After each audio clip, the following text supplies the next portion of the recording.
నమస్తే. నిజమైన స్వాతంత్ర్యం అంటే ఏంటో తెలుసా? మనం ఏదైనా ఒక పని చేసినప్పుడు, ఆ పని యొక్క ఫలితం మీద ఆధారపడకుండా ప్రశాంతంగా జీవించటం. అదే స్వతంత్ర్యం అంటే. ఫలితం మీద ఆధారపడ్డామా, మనం బంధనాలకు లోనయ్యంటే. అక్కడ స్వతంత్రం కోల్పోయామనే కదా అర్థం?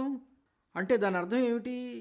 మనం మన జీవితంలో జనరల్‌గా చేసేటువంటి ఒక తప్పేంటంటే, మనం మన ఎఫర్ట్స్ కంటే గూడా, మన ప్రయత్నాల కంటే గూడా, ఫలితాల మీదనే మన ఆనందాన్ని కట్టిపడేస్తాం. మన ఆనందాన్ని ఫలితాలతో ముడిపెడుతున్నాం. మన మనస్సులో ఉన్నటువంటి ఆనందాన్ని. గెలిచామా?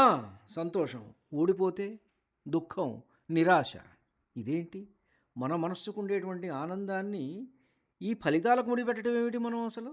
కానీ వాట్ ద రియల్ నాలెడ్జ్, నిజమైన జ్ఞానం ఏం చెప్తోంది? నీ పని చెయ్యడం నీ బాధ్యత. ఫలితం నీ అధీనంలో లేదు గదా! ఎక్కడైనా సరే. భగవద్గీతలో కృష్ణ పరమాత్మ చెప్పాడనే గాదు. ఎన్ని ఫ్యాక్టర్స్ ఉంటాయి ఒక పని సక్సెస్ అవ్వడానికి? ఒక ఎగ్జామ్ రాస్తాం. ఎగ్జామ్‌కుండే రిజల్ట్ అనేటువంటిది నువ్వు రాసిన దాని మీద ఆధారపడి ఉంటుందా? కాదు గదా! How best the others perform అనేటువంటి కాన్సెప్ట్ మీద ఆధారపడి ఉంటుంది. మిగిలిన వాళ్ళంతా గూడా నీకంటే బాగా బెటర్‌గా పెర్ఫార్మ్ చేస్తే, నువ్వు 100కి 90 తెచ్చుకునేటట్టుగా రాయవచ్చు. కానీ 91 తెచ్చుకునేవాళ్ళు, 92 తెచ్చుకునేవాళ్ళు ఎక్కువ మంది ఉంటే, 90 వచ్చినా నీకు ఫలితం లేదు గదా! అంటే నువ్వు కష్టపడలేదు అని కాదు. నువ్వు ప్రాసెస్ మీద శ్రద్ధ చూపిచ్చావు. కానీ ఇంకా శ్రద్ధ ఎక్కువగా ప్రాసెస్ మీద చూపిచ్చి రాసిన వాళ్ళున్నారు. అంటే ఫలితం అనేటువంటిది, ఒక ఎగ్జామ్ ఫలితం అనేటువంటిది మన చేతుల్లో లేదు. అలానే రైతు ఒక విత్తనం నాటుతాడు. చక్కగా దున్నుతాడు. మంచిగా అన్ని కలుపు తీస్తాడు. శ్రేష్టమైన విత్తనాలు తీసుకొచ్చి వేస్తాడు. ఆరుగాలం కాపు కాస్తాడు. కానీ ప్రకృతి అనుకూలించకపోతే, వర్షము, తుఫాను బీభత్సాలొస్తే, is it in our hands? Is it in our hands? అందుకనే పూర్వకాలంలో మనం చూస్తే ఊళ్ళల్లో బాగా ఎక్కువ కాలం వ్యవసాయం చేసినటువంటి పెద్ద వయసున్నటువంటి రైతులు చాలా ప్రశాంతంగా ఉండేవాళ్ళు. They are outcome independent. రాని, ఏదైనా రాని, రాని, రాని, వస్తే రాని, కష్టాలు, నష్టాలు, సుఖాలు రాని, రాని, వస్తే రాని, పోనీ, పోనీ, పోతే పోనీ, సతుల్, సుతుల్, హితుల్ పోతే పోనీ. ఏదైనా గాని ఈజ్ అవుట్‌కమ్ ఇండిపెండెంట్.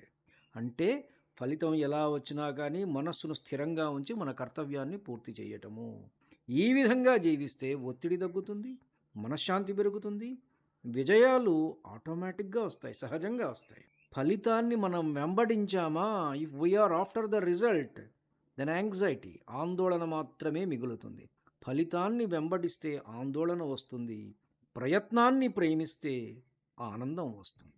ఈ కాన్సెప్ట్ని, ఈ భావాలని చెప్పేటువంటి శ్లోకాలు మనకు రెండు, 5వ అధ్యాయంలో కర్మ సన్యాస యోగంలో 12వ శ్లోకము, 13వ శ్లోకము ఉన్నాయి. యుక్త కర్మఫలం త్యక్త్వా శాంతిమాప్నోతి నైష్ఠికీం, అయుక్త కామకారేణ ఫలే సక్తో నిబధ్యతే. యుక్త నిష్కామకర్మయోగి, కర్మఫలం, కర్మఫలములను అంటే అవుట్కమ్స్, వాటి మీద వచ్చే ఆ అవుట్కమ్స్ని, వాటి మీద, దాని మీద ఉన్న యాంగ్జైటీని త్యక్త్వా, త్యజించి, నైష్టికీం శాంతిం, భగవత్ప్రాప్తి రూపమైన శాంతిని ఆప్నోతి అనగా పొందును. అంటే నిష్కామ కర్మయోగి, ఆశించకుండా పని మాత్రమే, ప్రాసెస్ మీద మాత్రమే దృష్టి పెట్టి చక్కగా చేసేటువంటి వాడు. అయుక్త అంటే ఆ విధంగా కాకుండా సకామ పురుషుడు, అంటే నాకు ఈ రిజల్ట్ కావాలి, ఈ ఫలితం కావాలి అని ఆలోచించేవాడు. కామకారేణ, వాంఛల ప్రేరణచే, ఫలేసక్త, ఫలాసక్తితో, ఎంత వస్తుందో, ఇవాళ ఇప్పుడు నేను విత్తనం నాటాను, రేపు పొద్దున వచ్చే సంవత్సరం నాకు ఇన్ని బస్తాల వడ్లు పండాలి, అన్ని బస్తాల వడ్లు పండుతాయి, కాబట్టి ఇంత డబ్బులు వస్తాయి, దాంతో నేను అవి కొంటాను, ఇవి కొంటానని, if somebody constructs castles in the air, the result is not in his hand. నేను ఈ ఫలానా పరీక్ష రాశాను, సివిల్స్ ప్రిలిమినరీ రాశాను, నేను సెలెక్ట్ అవుతాను, అదైన తర్వాత ఇది అవుతాను, అది అవుతాను. అరే ముందు నీ మీద కాదు, మిగిలిన వాళ్ళు ఎట్టా రాశారు కదా, ఇలా ఆలోచించుకుంటూ వెళ్ళి నేను ఆ పని చేశాను, ఆ ఎగ్జామ్ రాశాను, అది వస్తుంది. ఊహలు గాలిలో మెడలు కట్టేవాడు ఎప్పుడూ కూడా ఫలేసక్త, ఫలాసక్తితో కర్మలను ఆచరించేటువంటి వాడు నిబధ్యతే, బంధింపబడును. అంటే నిష్కామ కర్మయోగి కర్మఫలములను త్యజించి భగవత్ప్రాప్తి రూపమైనటువంటి శాంతిని పొందును. కర్మఫలాసక్తుడైనటువంటి వాడు ఫలేచ్ఛతో కర్మలను ఆచరించి బద్ధుడగును అని చెబుతున్నారు పరమాత్మ. అలానే 13వ శ్లోకం, సర్వకర్మాణి మనసా సన్యస్యాస్తే సుఖం వశీ నవద్వారే పురే దేహి నైవ కుర్వన్ నకారయన్. నవద్వారే పురే దేహి నైవ కుర్వన్ నకారయన్.